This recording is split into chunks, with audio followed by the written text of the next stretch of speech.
تو آپ یہ کہیں گے نہیں مجھے کرنٹ لگ جائے گا، مجھے کرنٹ لگ جائے گا. آپ کو دکھ نہیں رہا ہے لیکن آپ کو یقین ہے کہ اس کے اندر کرنٹ ہے، اس لیے تو یہ لائٹیں جل رہی ہیں. تو میں بتانا یہ چاہ رہا ہوں کہ کبھی کبھی ایسا ہوتا ہے کوئی چیز دکھائی دیتی نہیں ہے لیکن وہ ہوتی ضرور ہے.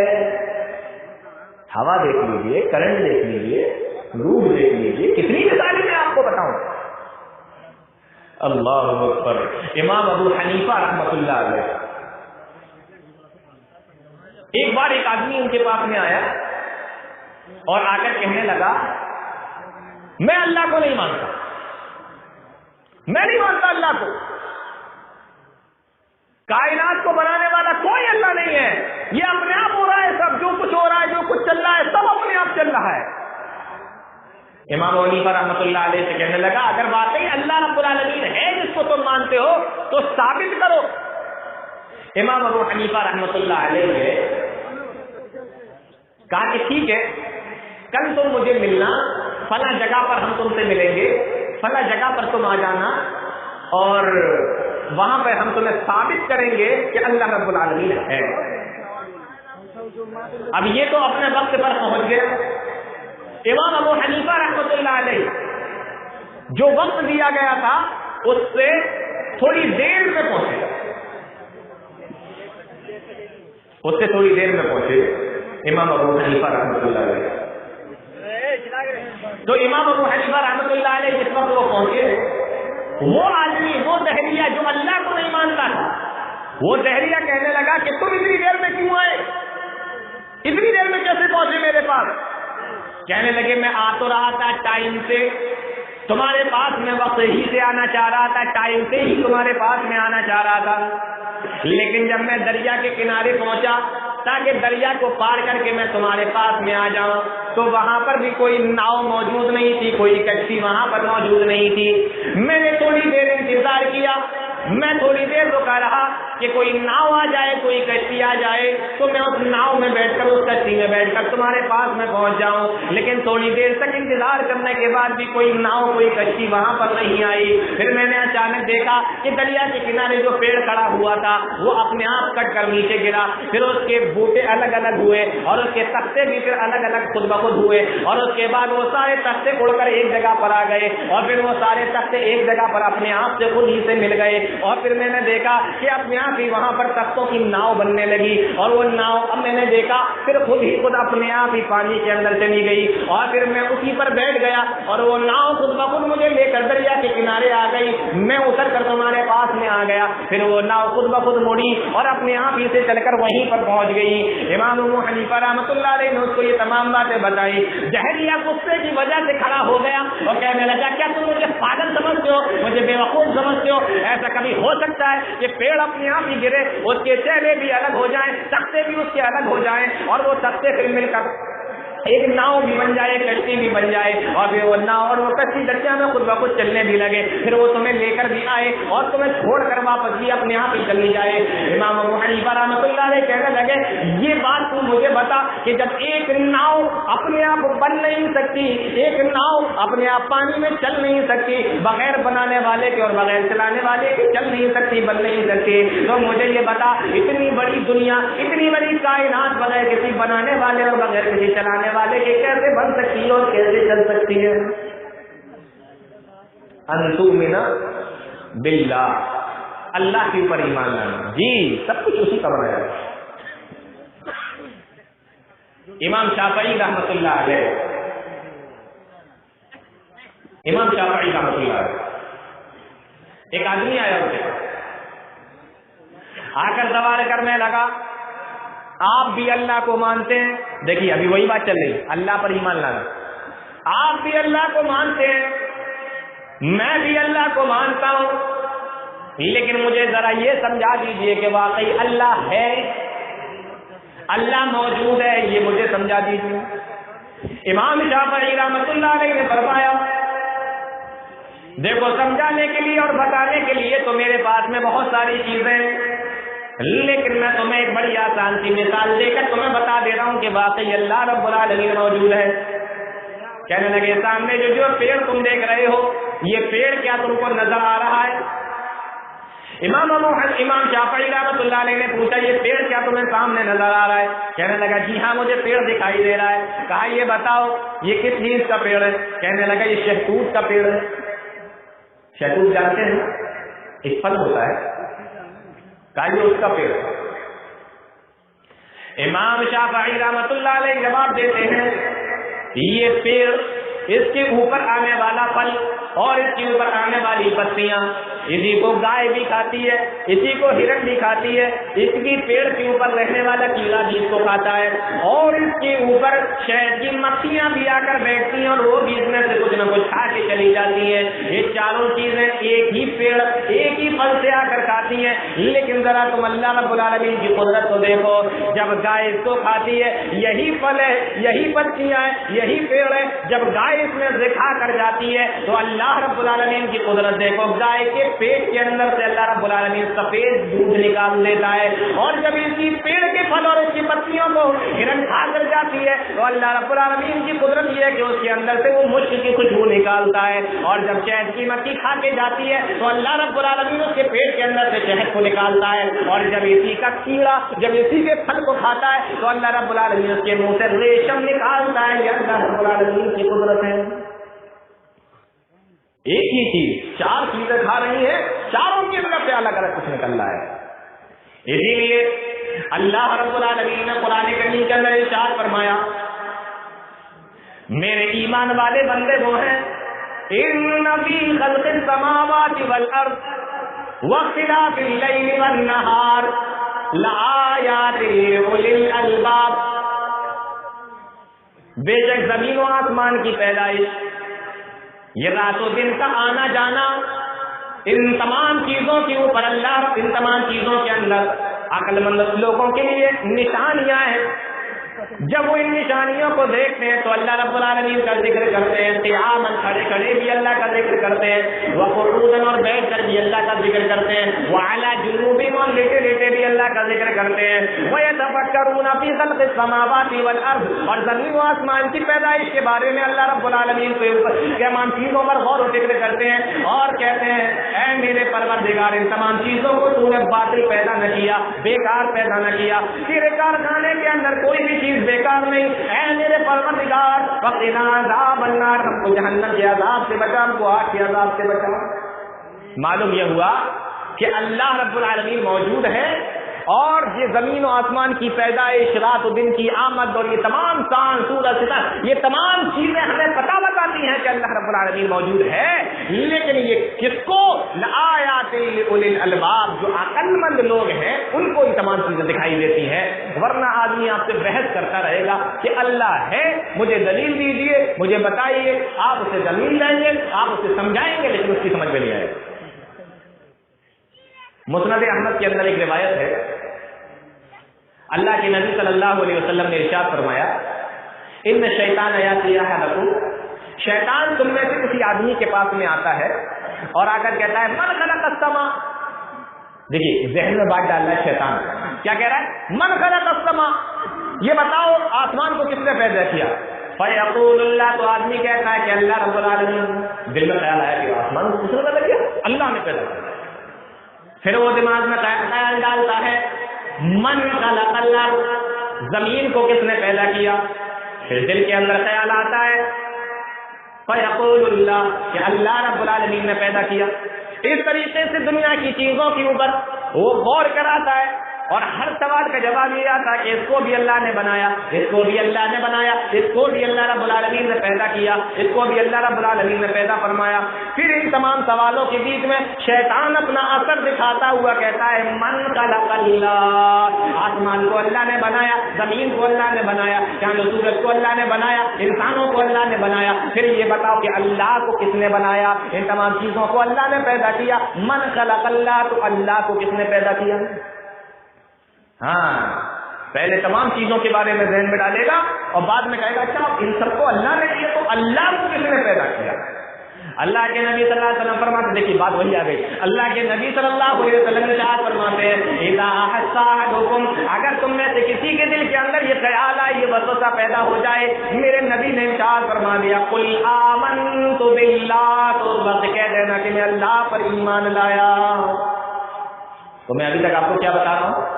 اللہ کے اوپر ایمان لانا. پہلی چیز کیا ہے ارکان ایمان کی؟ جن 6 چیزوں کے اوپر ایمان لانا ضروری ہے, اللہ کے اوپر ایمان لانا. مسلمانوں کے اوپر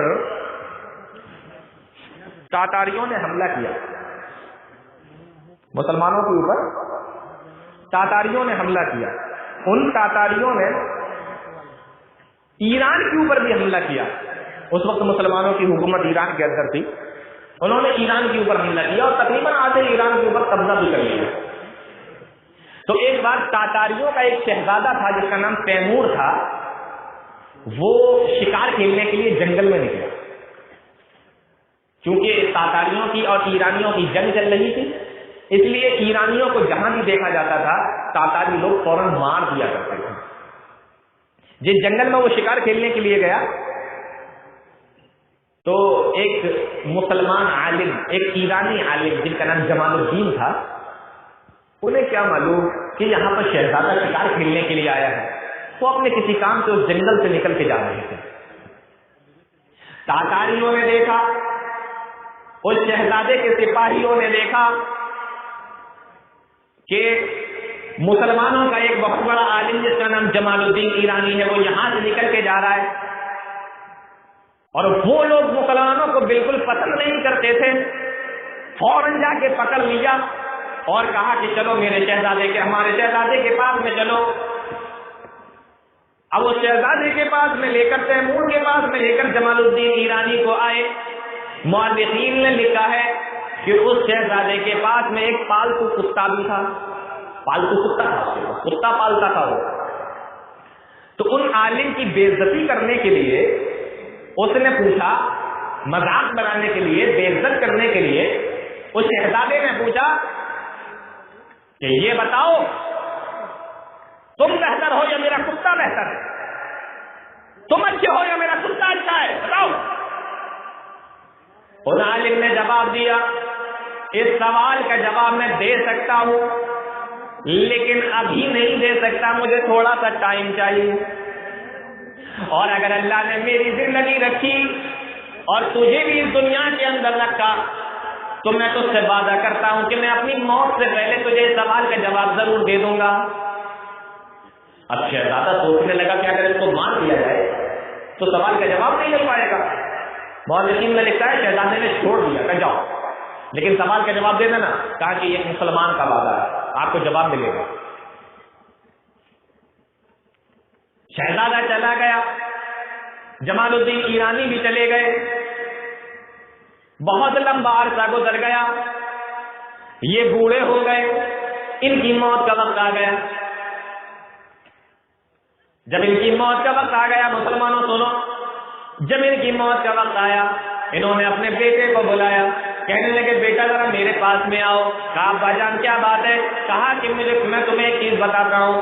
ایک موقع پر جنگل میں شکار کھیلتے ہوئے شہزادہ تیمور نے مجھ سے یہ پوچھا تھا بتاؤ تم بہتر ہو یا میرا کتا بہتر ہے؟ تو اس وقت میں نے اسے یہ کہہ دیا تھا کہ میں ابھی سوال کا جواب نہیں دے سکتا لیکن میں اپنی موت سے پہلے تمہیں سوال کا جواب دے کر جاؤں گا. تو اے میرے بیٹے اب جا کر اس شہزادے کو بتا دینا کہ تمہارے کتے سے جمال الدین ایرانی بہتر ہے, جمال الدین ایرانی بہتر ہے تمہارے کتے سے. تو بیٹا اپنے باپ سے پوچھتا ہے ابا جان یہ بات تمہیں بس میں ان کو بتا دوں گا لیکن اس سوال کے جواب میں اگر انہوں نے دوبارہ سے سوال مجھ سے یہ پوچھ لیا کہ کیوں تمہارے باپ بہتر ہے میرے کتے سے, تو میں اس سوال کا جواب کیا دوں گا؟ تو جمال الدین ایرانی نے جواب دیا جاؤ بیٹے تم اس بادشاہ سے کہہ دینا, اس شہزادے سے کہہ دینا میں نے اس ٹائم اس سوال کا جواب اس لیے نہیں دیا تھا کہ اگر میری موت ایمان کی حالت میں نہ ہوئی, اگر میری موت ایمان پر نہ ہوئی تو جمال الدین ایرانی سے تیرا کتا بہتر ہے. لیکن آج میں بڑھاپے میں مر رہا ہوں, ایمان کی حالت میں مر رہا ہوں, اللہ کے اوپر یقین رکھتے ہوئے مر رہا ہوں, تو میں یہ کہہ سکتا ہوں کہ میں تیرے کتے سے بہتر ہوں کیونکہ میری موت ایمان کی حالت میں ہو رہی ہے. جاؤ بیٹے اس شہزادے کو جا کے بتا دینا کہ جمال الدین ایرانی بہتر ہے. معلوم یہ ہوا کہ اللہ کے اوپر ایمان اور یقین ہے اگر آپ کا, اور ایمان کی حالت میں اگر آپ کی موت ہو رہی ہے تو جان لینا کہ آپ بہتر ہیں اور اگر ایمان کی حالت میں آپ کی موت نہ ہو سکی تو دنیا کی جو اور مخلوق ہے جن کو جانور کہتے ہیں وہ آپ سے بہتر ہے. سمجھ میں آیا؟ انتؤمن باللہ سمجھ میں آیا نا؟ اللہ کے اوپر ایمان کس کو کہتے ہیں؟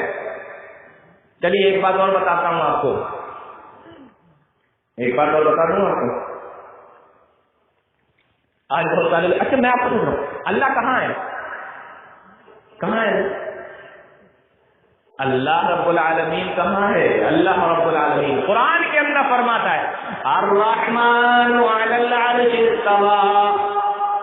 اللہ ساتویں آسمان پر جو عرش ہے اس عرش پر مستوی ہے. اللہ وہاں ہے.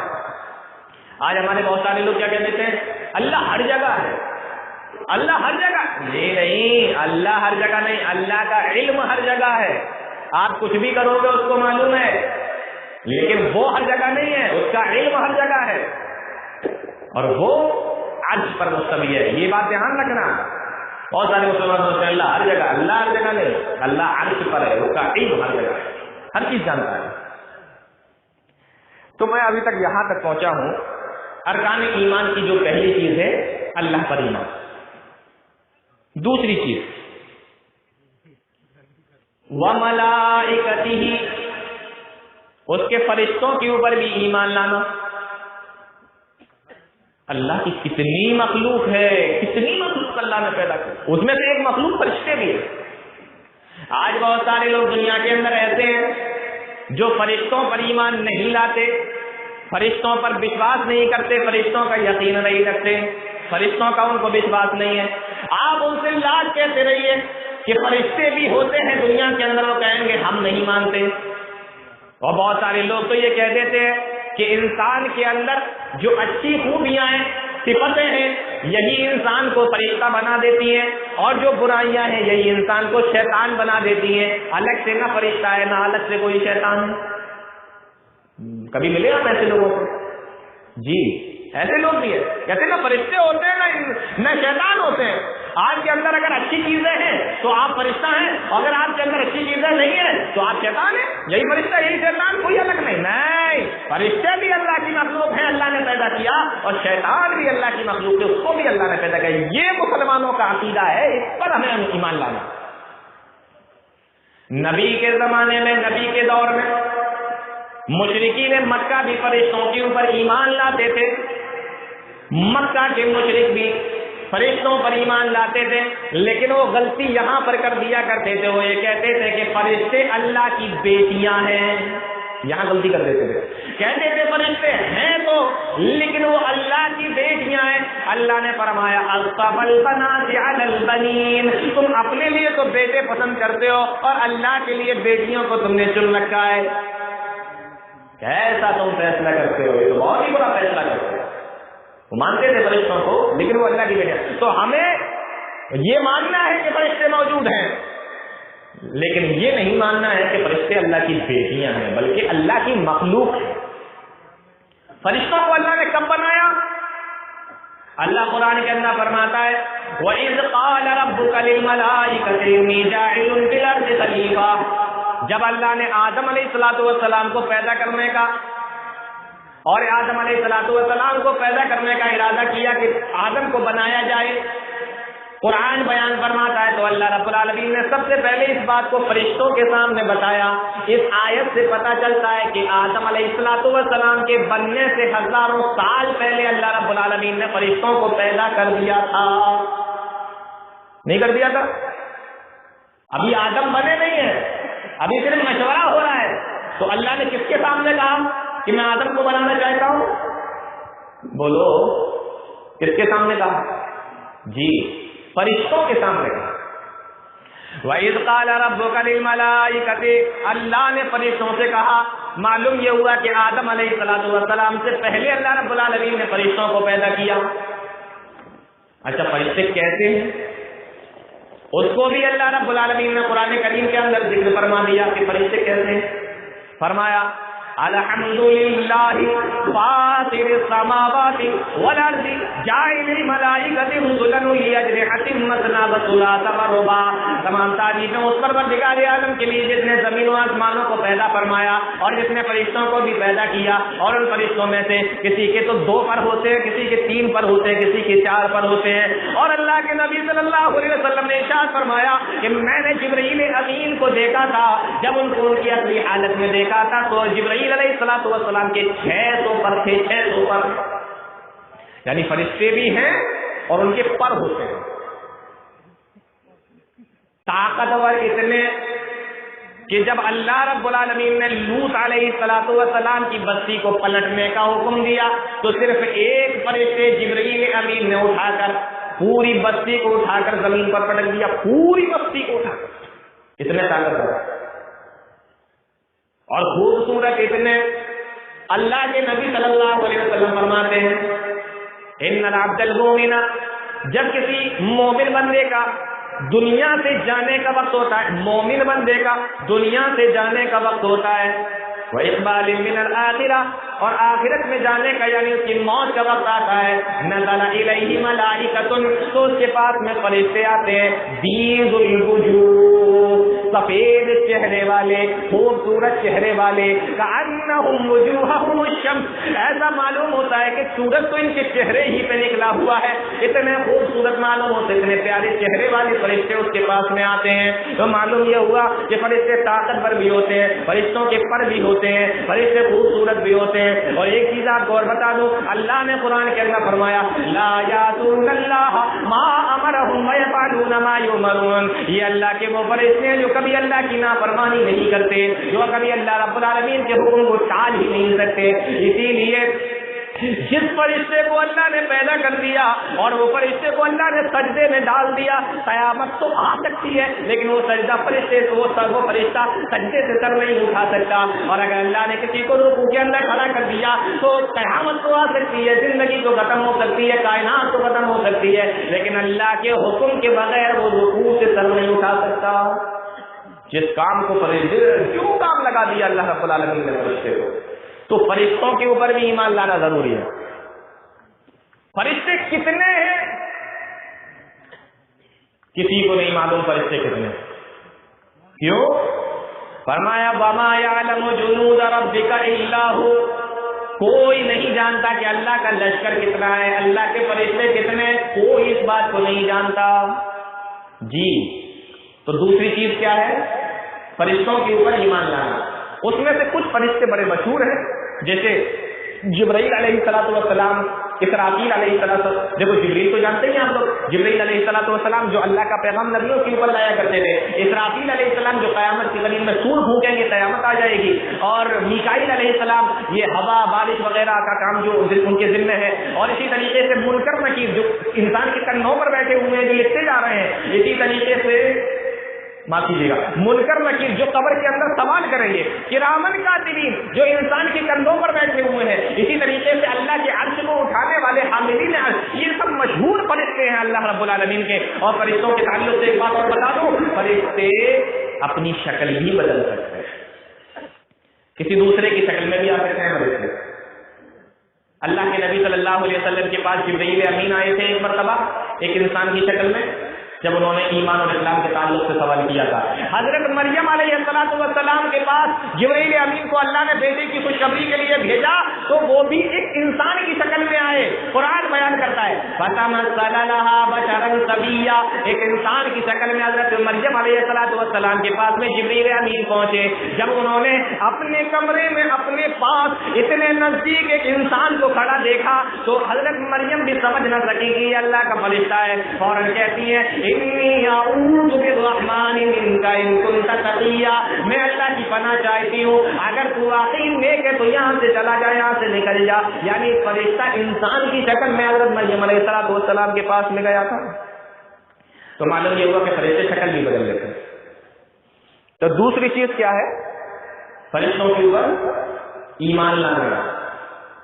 ہاں یہ ارادہ مت کرنا کہ ہم جو اچھا کام کریں گے تو ہم فرشتے, اور اگر ہم نہیں کرتے ہیں تو جی تو فرشتے اللہ کی الگ مخلوق ہے. اس چیز کے اوپر بھی ایمان لانا بہت ضروری ہے. اچھا تیسری چیز دیکھیں، ان تؤمن باللہ و ملائکتہ و کتبہ، اللہ کی کتابوں پر ایمان لانا. اس نے جو کتابیں نازل کی ہیں، ارکان ایمان تیسرا کیا ہے؟ اللہ کی کتابوں پر ایمان لانا. 4 مشہور کتابیں ہیں، ان چاروں کا ذکر اللہ رب العالمین نے قرآن کریم کے اندر فرمایا. اِنَّا أَنزَلْنَا التَّوْرَاةَ فِيهَا هُدًى وَنُورٌ، بے شک ہم نے توریت کو نازل فرمایا. دیکھیے توریت کا نام آ گیا. وَآتَيْنَاهُ الْإِنْجِيلَ، ہم نے انجیل کو بھی نازل کیا، یہاں پر انجیل کا بھی ذکر آ گیا. وَآتَيْنَا دَاوُودَ زَبُورًا، اللہ نے قرآن کریم کے اندر فرمایا ہم نے داؤد علیہ السلام کے اوپر زبور کو نازل فرمایا. یہاں پر زبور کا بھی ذکر آ گیا. 3 کتابوں کا ذکر آ گیا نا. اچھا توریت کس کے اوپر نازل ہوئی تھی؟ جی نوح علیہ السلام پر نا. کس پر نازل ہوئی تھی؟ آپ لوگ نیند میں تو نہیں ہیں؟ ویسے ہوا اتنی ٹھنڈی چل رہی ہے، مجھے نہیں لگتا ہے کہ کوئی یہاں بیٹھ کے سو بھی سکتا ہے. نوح علیہ السلام پر نہیں نا. نہیں، دیکھیے ایک بار میں آپ کو بتاؤں، ایک جگہ جلسے میں کچھ لوگ ایسی آدھی نیند میں تھے اور کچھ لوگ سن رہے تھے. تو مولانا صاحب نے تقریر کرتے ہوئے کہا کہ اللہ رب العالمین کو بیاج پسند نہیں. اسلام کے اندر سود بیاج حرام ہے، بیاج کھانا اللہ کو پسند ہے. بیچاری کوئی عورت بھی بیٹھی ہوئی آدھی نیند میں ایسی بیٹھی ہوئی، یہاں پر بھی ہمارے 2-4 بھائی بیٹھے ہوئے بیٹھی تھی. گھر پہ گئی، ساری پیاز نکال کر اس نے پھینک، ساری پیاز نکال کر باہر، یہ لو ہٹا، سب پھینک. اب آدمی بھی اس کا تقریر سننے گیا تھا، وہ لوٹ کر آیا جب اپنے گھر تو دیکھا بیوی باہر نکال کے پیاز پھینک رہی ہے. کہا اللہ کی بندی یہ کیا کر رہی ہے، تو کیا نکال کے پھینک رہی ہے پیاز؟ کہا اچھا تقریر سننے گئے تھے یا ہوٹل میں چائے مارنے گئے تھے؟ اس سے پتا چل رہا ہے کہ تقریر نہیں سن رہے تھے، دوستوں کے ساتھ میں چائے ماری جا رہی تھی. تقریر سنتے تو پتا چلتا نا. مولانا نے کیا بتایا تھا؟ ارے میں بھی تقریر سن کے آیا ہوں، بتا کیا بتایا تھا؟ کیا سنا نہیں؟ اللہ نے پیاز حرام کی اور اسلام کے اندر پیاز کھانا حرام ہے. ارے بھلی عورت، وہ پیاز نہیں ہے، پیاج ہے. سود جس کو کہتے ہیں وہ اسلام کے اندر حرام ہے. تو دیکھیے آدھی نیند میں بیٹھے ہوں گے نا، تھوڑا سنیں گے تھوڑا سوئیں گے، تو آپ کی پتہ نہیں کیا سمجھ میں آ جائے گا. تو میں آپ کو جو بتانا چاہ رہا ہوں، میں چاہتا ہوں کہ آپ ارکان ایمان یہاں سے سیکھ کر جائیں، آپ کو اتنے یاد ہو جائیں، اور صرف یاد نہیں کرنا ہے، اس کے اوپر عمل کرنا ہے، اس پر جمنا ہے. میں آپ کو انشاءاللہ بتاتا ہوں. تو میں یہ پوچھ رہا تھا توریت کس پہ نازل ہوئی ہے؟ حضرت موسیٰ علیہ السلام کے اوپر. انجیل عیسیٰ علیہ السلام. تو قرآن کے اندر ان 3 کتابوں کا ذکر ہے، اور چوتھی کتاب خود قرآن مجید، ذالک الکتاب لا ریب فیہ، اس کے اندر کوئی شک شبہ نہیں، یہ اللہ رب العالمین کی طرف سے نازل کرتا کتاب ہے. تو یہ 4 کتابوں کا ذکر اللہ نے قرآن کے اندر کیا، اور اس کے علاوہ فرمایا صحف ابراہیم و موسیٰ، ہم نے ابراہیم پر بھی صحیفے نازل کیے تھے، موسیٰ پر بھی صحیفے نازل کیے تھے. اور اس کے علاوہ اللہ نے چھوٹی کتابیں جو صحیفے اور دوسرے نبیوں کو دیے ہوں، جن کا ذکر اللہ رب العالمین نے کیا، ان تمام چیزوں کے اوپر ایمان لانا ہمارے لیے ضروری ہے. اسی کو کہتے ہیں کتابوں پر ایمان لانا. آج ہم مسلمان اللہ کی کتاب سے کتنا دور ہو گئے، قرآن کریم سے کتنا دور ہو گئے. آج ہم اس قرآن کی تلاوت نہیں کرتے، آج ہم اس کتاب کو نہیں پڑھتے، اس کتاب کے اوپر آج ہمارا عمل نہیں ہے. بہت سارے لوگوں نے تو فتوے جاری کر دیے، آپ قرآن کو پڑھیں گے تو آپ گمراہ ہو جائیں گے. قرآن گمراہ کرنے والی کتاب ہے یا ہدایت والی کتاب ہے؟ بہت سارے لوگوں نے فتوے لیے، قرآن پڑھو گے گمراہ ہو جاؤ گے، قرآن سمجھنا تمہارے بس کی بات نہیں، قرآن تم نہیں سمجھ سکتے. اچھا ہم نہیں سمجھ سکتے؟ اللہ تو قرآن کے اندر کہہ رہا ہے وَلَقَدْ يَسَّرْنَا الْقُرْآنَ لِلذِّكْرِ ہم نے تو قرآن کو سمجھنے کے لیے آسان کر دیا. اللہ کہہ رہا ہے آسان کر دیا سمجھنے کے لیے, آپ کہہ رہے ہیں سمجھ نہیں سکتے. کتنے لوگ ایسے ہیں جو مسلمانوں کو قرآن پڑھنے سے منع کرتے ہیں. اللہ کے نبی صلی اللہ علیہ وسلم نے فرمایا اور آئے مسلمانوں ہماری قرآن سے دوری. کتنے لوگ ایسے ہیں جن کو قرآن کی سورتیں تک یاد نہیں ہوتی. اللہ کے نبی صلی اللہ علیہ وسلم نے ارشاد فرمایا ان الذی لیس فی جوفہ شیء من القرآن کالبیت الخرب.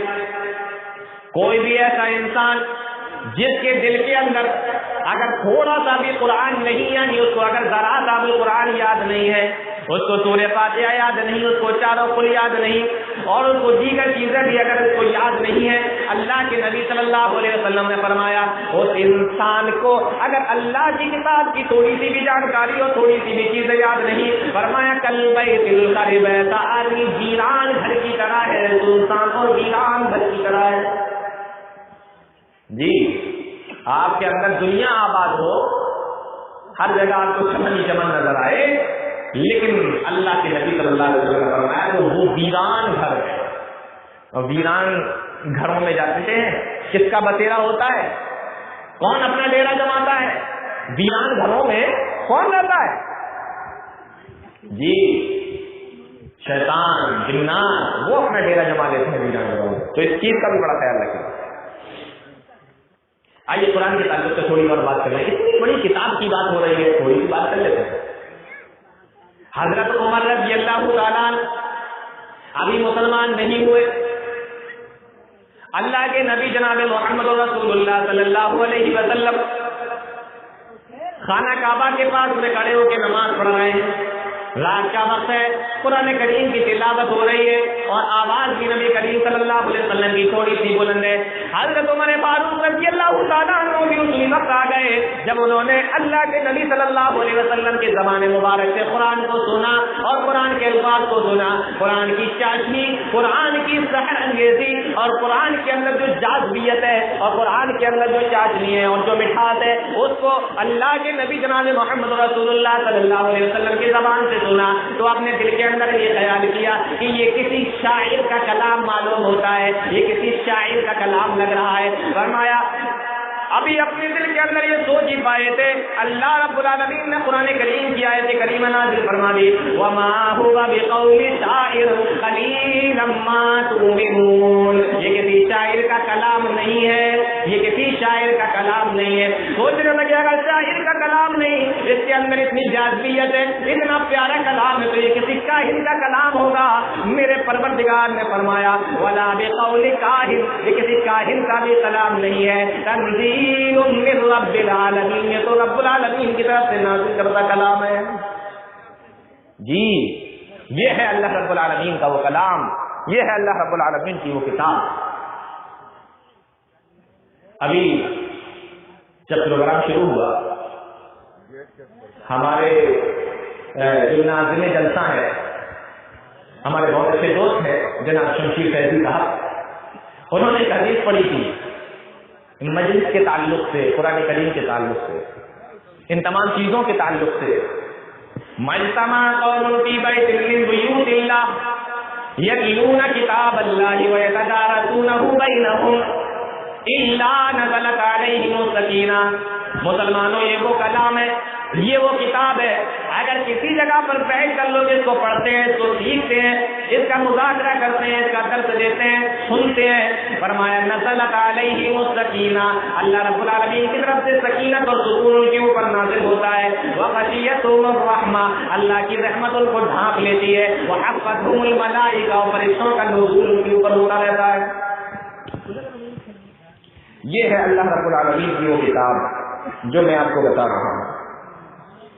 دیکھیے میں آپ کو تیسری چیز بتا رہا ہوں اور ابھی 3 چیزیں پوری باقی ہیں. ابھی یہ تیسری چیز پوری نہیں ہوئی, ارکان ایمان کے تعلق سے بات ہوئی. اور میں نے آپ کو بتایا تھا کہ لسٹ بڑی لمبی ہے اور ایک بہت ہی اچھے اور بہت ہی بہترین خطیب شیخ عاقب ثناء صاحب حافظہ اللہ آپ کے درمیان میں آ چکے ہیں, کیونکہ میرے بعد انہی کو بولنا ہے. تو میں ابھی کل بھی پروگرام ہونا ہے, تو ایک کام یہ کرتے ہیں کہ 3 میں ابھی بتا دیتا ہوں اور انشاءاللہ 3 میں کل بتاتا ہوں. تو آپ لوگ آئیں گے نا سب سننے کے لیے؟ سنیں گے نا؟ 3 سمجھ میں آ گئی؟ ہاں 3 کل بتائیں گے. تو پہلی اللہ پر ایمان لانا, فرشتوں پر ایمان لانا اور اس کی کتابوں پر ایمان لانا. چلیے کتابوں کے تعلق سے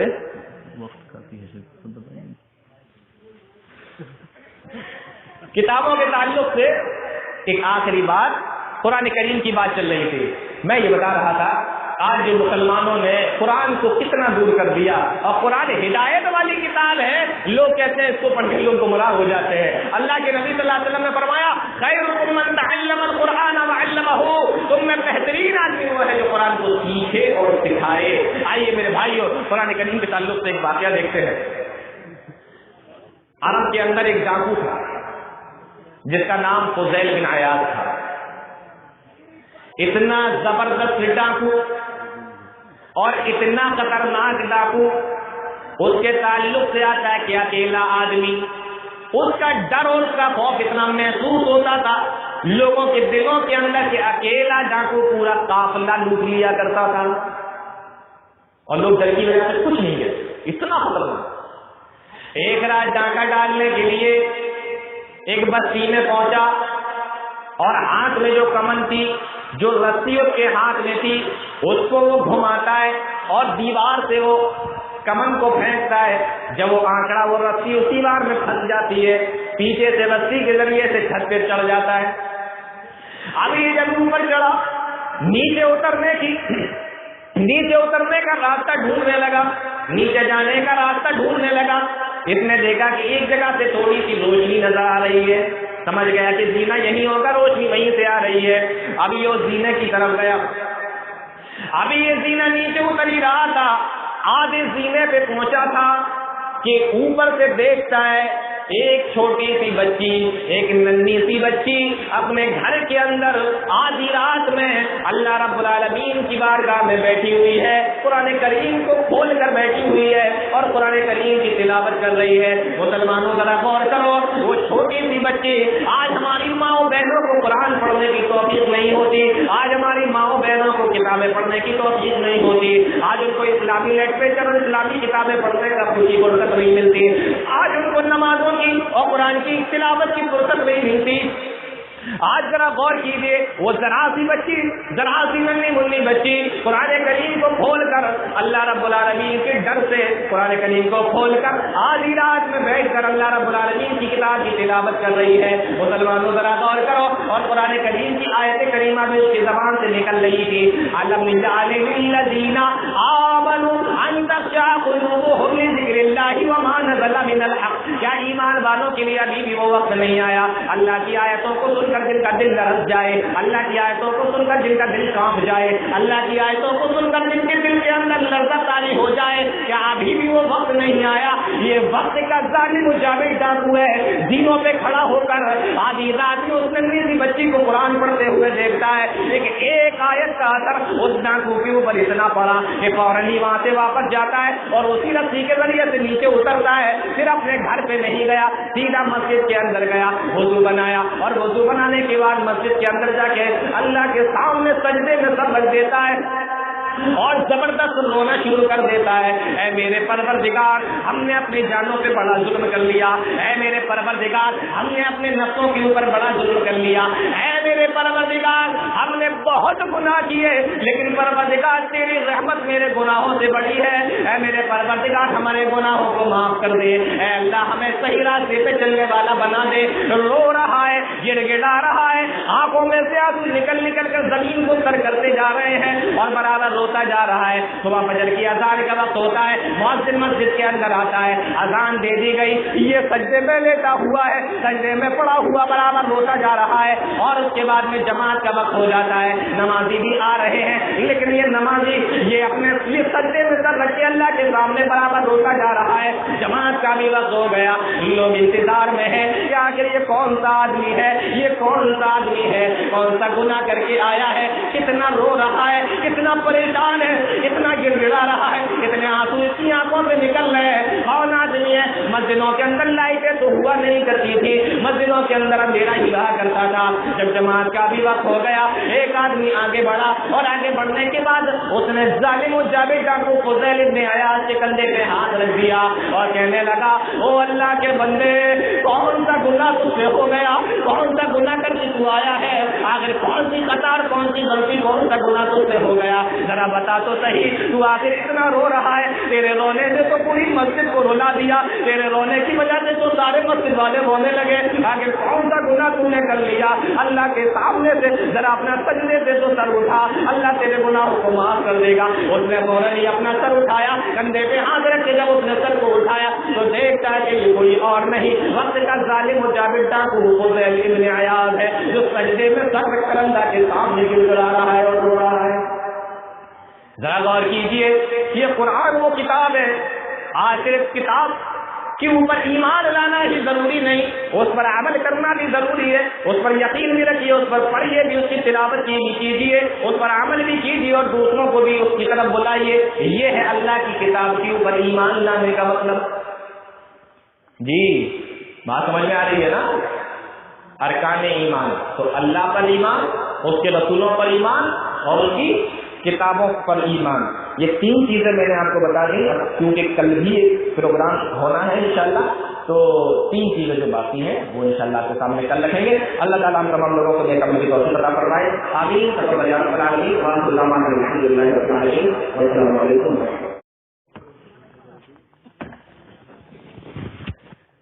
ان الحمد للہ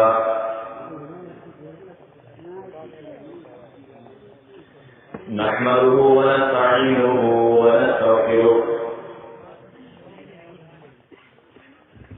ونعوذ بالله من شرور أنفسنا ومن سيئات أعمالنا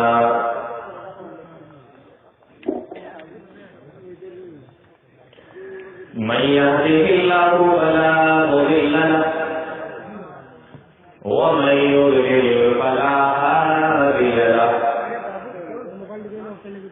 وأشهد أن لا إله إلا الله وحده لا شريك له وأشهد أن محمدا عبده ورسوله يا أيها الذين آمنوا اتقوا الله حق تقاته ولا تموتن إلا وأنتم مسلمون يا أيها الناس اتقوا ربكم الذي خلقكم من نفس واحدة وخلق منها زوجها وبث منهما رجالا كثيرا ونساء واتقوا الله الذي تساءلون به والأرحام إن الله كان عليكم رقيبا يا أيها الذين آمنوا اتقوا الله وقولوا قولا سديدا يصلح لكم أعمالكم ويغفر لكم ذنوبكم ومن يطع الله ورسوله فقد فاز فوزا عظيما أما بعد فإن خير الحديث كتاب الله وخير الهدي هدي محمد صلى الله عليه وسلم وشر الأمور محدثاتها وكل محدثة بدعة وكل بدعة ضلالة وكل ضلالة في النار أعوذ بالله السميع العليم من الشيطان الرجيم بسم الله الرحمن الرحيم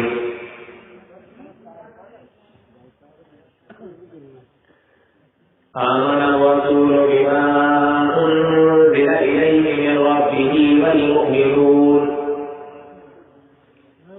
كل آمن بالله وملائكته وكتبه ورسله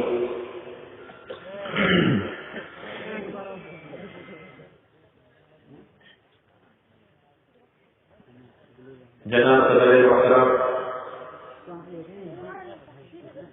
معزز علماء کرام، محترم سامعین،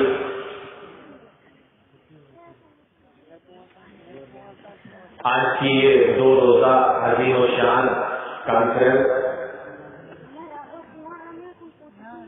جس کا آج پہلا دن ہے،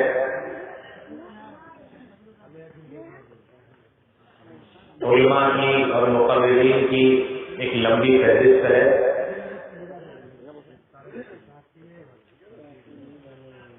دور دراز سے آپ کے اس علاقے میں ہندوستان کے بڑے بڑے نامور فقیر اور مقرر جمع ہوئے ہیں۔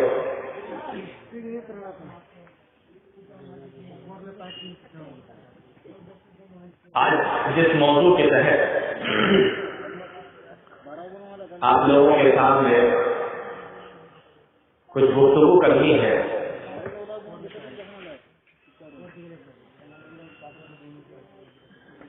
موضوع کا نام ہے ارکان ایمان۔ ہمارے بہت سارے بھائی یہاں بیٹھے ہوئے ہیں، اتنا بڑا پنڈال ہے، اتنے اچھے انتظامات ہیں، سننے والوں کا بھی ایک جمع غفیر یہاں جمع ہوا۔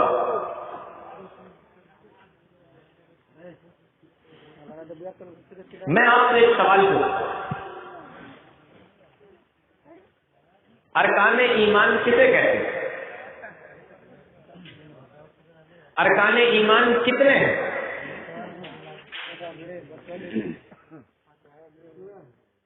چلیے میں آپ کو